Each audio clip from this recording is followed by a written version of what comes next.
پر محمد و آل محمد صلوات۔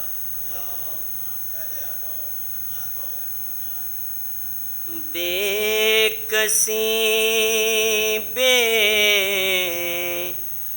چارگی میں بے ولا سے کام لو، بے کسی بے چارگی میں اے عزادارو، اے عزادارو، حسین ابن علی کا نام لو، بے کسی بے چارگی میں غش ہوئی جاتی ہے وہ اکبر کو مرتا دیکھ کر، غش ہوئی جاتی ہے وہ اکبر کو مرتا دیکھ کر، اٹھو اے زینب ذرا لیلا کا بازو تھام لو، بے کسی بے چارگی میں زندگی کی راہ میں یا آخرت کی راہ پر، زندگی کی راہ میں یا آخرت کی راہ پر، جب کبھی ٹھوکر لگے، جب کبھی ٹھوکر لگے، مولا علی کا نام لو، بے کسی بے چارگی میں حر نے بیٹے سے کہا شبیر پر ہو کر نثار، حر نے بیٹے سے کہا شبیر پر ہو کر نثار، حوض کوثر پہ علی، حوض کوثر پہ علی مرتضیٰ سے جام لو، بے کسی بے چارگی میں پر محمد و آل محمد صلوات۔ سہرا مجھے پہچان میں ہوں سید سجاد، سید سجاد، کیوں ہوتی ہے حیران میں ہوں سید سجاد، سید سجاد، میں تجھ کو کلیجے سے لگا سکتا نہیں ہوں، اور زخم بھی سینے کے دکھا سکتا نہیں ہوں، کچھ دن کا ہوں مہمان میں ہوں سید سجاد، سید سجاد، ہے مجھ پہ ضعیفی کے جو آثار نمائے، آنکھوں میں یہ حلقے ہیں میرے بال پریشان، غم سے ہوا بے جان میں ہوں سید سجاد سید سجاد اکبر نے سینہ کھائی ہے اصغر کے لگا تیر عباس بھی زندہ نہیں مارے گئے شبیر لوٹا گیا سامان میں ہوں سید سجاد سید سجاد ریحان مدینے کی فضا ہو گئی بوجھل چھائی دل صغرا پہ غم و رنج کے بادل جس دم ہوا اعلان میں ہوں سید سجاد سید سجاد پر محمد وآل محمد صلی اللہ علیہ وسلم سلام مجھ پر جو بولا ناتواں آہستہ آہستہ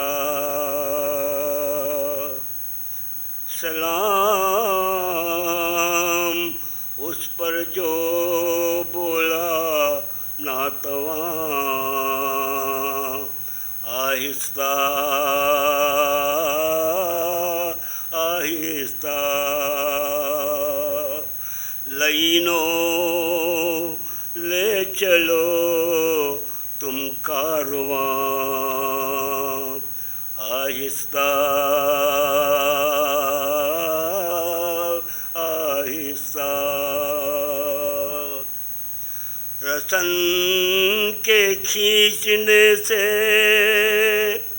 حالیے عابد کا پہنچا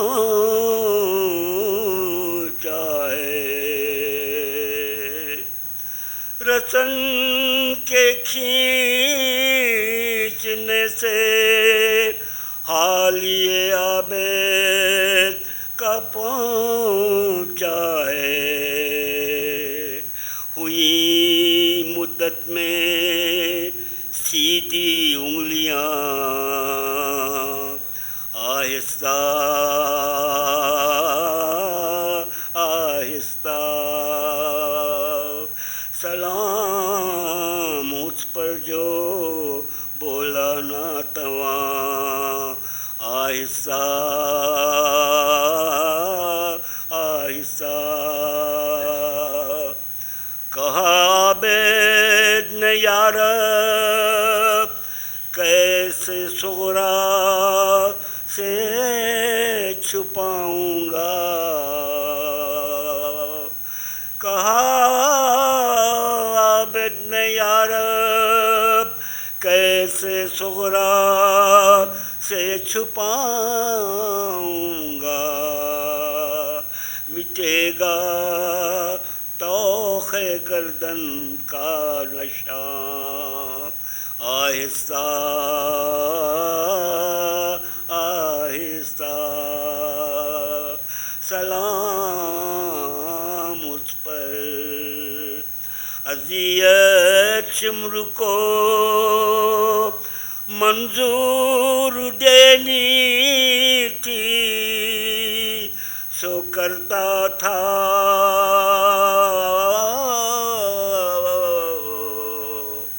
اذیت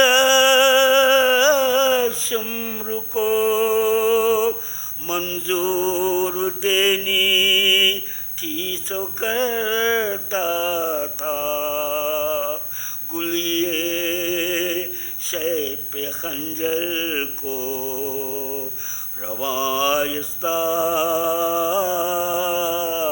آہستہ اعوذ باللہ من الشیطان الرجیم بسم اللہ الرحمن الرحیم الحمد للہ رب العالمین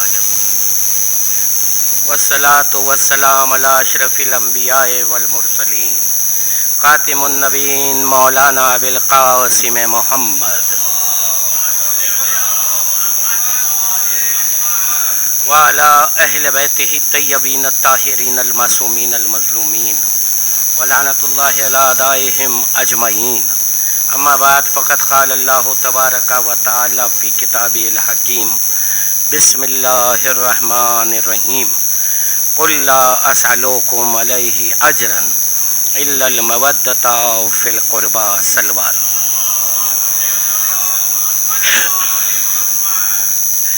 عزیزان محترم،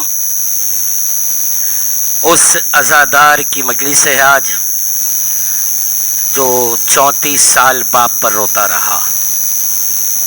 یقیناً بڑا دن ہے یہ غم کا، لیکن ان ہستیوں کو پہچاننے کے بعد رویا جائے تو صحیح رونا ہے. اسی لیے فضائل بیان ہوتے ہیں تاکہ آپ تک وہ بات پہنچے کہ ہم جس کا غم مناتے ہیں ان کا اختیار کائنات پر کیا تھا. اور یہ جو مجلس کا سلیقہ ہے جو آج ہمارے پاس ہے، 1400 سال سے آپ دیکھتے ہیں، اس کی بنیاد رکھی تھی شہزادی زینب سلام اللہ علیہا نے. وہ تو آپ جانتے ہیں سبھی، لیکن ایک خاص بات یہ ہے، کبھی غور کریں یہ بیٹھ کر آپ، کہ بی بی نے کیا کیا تھا کہ جب رہائی ملی تو آپ نے ایک گھر دیا، مجلس برپا کی، پہلے فضائل بیان کیے ہیں. بی بی نے بتایا اہل شام کو کہ ہم کون لوگ ہیں. ہم وہ لوگ ہیں جنہوں نے تمہاری کفالت کی ہے، تم پر سخاوت کی، اور ہماری شجاعت نے تمہاری حفاظت کی ہے. تو پہلے فضائل بیان کیے ہیں، اس کے بعد پھر مصائب بیان کیے آپ نے. دوسری بات کیا تھی؟ اہل شام کی عورتیں جب آئیں تو وہ سج دھج کر آئی تھیں، یہ سمجھ کر کہ کوئی تقریب ہے. بی بی نے سمجھایا کہ غم کی محفلوں میں ایسے نہیں آیا جاتا، سیاہ لباس پہنو. تو یہ ایک تربیت تھی بی بی کی جانب سے کہ مجلس حسین کیسے ہو. ساتھ میں تبرک کا اہتمام بھی کیا چوتھے امام نے، آثار بھی رکھے. آج ہمارے لیے آثار کے لیے علم ہیں، شاعر اللہ ہیں سب. وہاں پر وہ سر تھے شہیدوں کے. یہ فرق ہے. یہ اب آپ غور کریں، شہزادی نے یہ بنیاد رکھ دی. 9 ائمہ کا دور ہے شہزادی کے بعد، کربلا کے بعد. ہر امام نے شہزادی زینب کی سیرت پہ عمل کیا ہے. یہ منزلت زینب ہے کہ آپ نے ایک چیز عمل میں لائی ہے تو تمام ائمہ بعد کربلا سب نے اس عمل پر خود عمل کر کے بتا دیا کہ جناب زینب کا مرتبہ کیا ہے، کہ معصوم امام بھی پیروی کر رہا ہے. ایک سلوات بھیجے محمد والے محمد کی بارگاہ میں. عزیزان محترم، گفتگو ہوگی مختصر. میں جانتا ہوں کہ وقت ایسا ہے کہ اس کے بعد نماز کا بھی وقت ہوتا ہے، وہ بھی عبادت ہے، ہمیں کرنی چاہیے. اور یہ دن کا وقت ایسا ہے کہ یہاں لوگ آتے ہیں نہیں، یقیناً رات میں پھر بھی آ جاتے ہیں تو لوگ بھی کم ہیں. کوئی بڑا عنوان چھیڑ کر اگر میں بیٹھ جاؤں تو حاصل ہونے والا نہیں ہے، لیکن پھر بھی ایک وعدہ سب سے تھا 2 دن سے، اسے پورا کر دوں کہ دعائے احد جو معصوم نے تعلیم کی ہے، بہت اہم دعا ہے. امام جعفر صادق علیہ السلام کا ارشاد ہے کہ جو بندہ مومن اسے مسلسل پڑھے گا تو جب ہمارا فرزند ظہور کرے گا، اور یہ دعا پڑھنے والا اگر دنیا سے گزر گیا ہے تو ہمارا فرزند آواز دے کر اسے بلا لے گا، یعنی کہ انصار میں شامل کرے گا. دعائے عہد کا پورا آغاز آپ پڑھیں تو حمد ہے اللہ کی، بیچ میں مقصد دعائے عہد ہے، اس کے بعد پھر اپنے لیے آپ حاجت مانگ رہے ہیں، تو وہ جو بیچ کا جملہ ہے وہ مقصد دعائے عہد ہے. بس اسی کی شرح آپ کو پیش کرنی ہے. آپ اس میں یہ کہتے ہیں اللہ کی بارگاہ میں، اللہم انی اجدد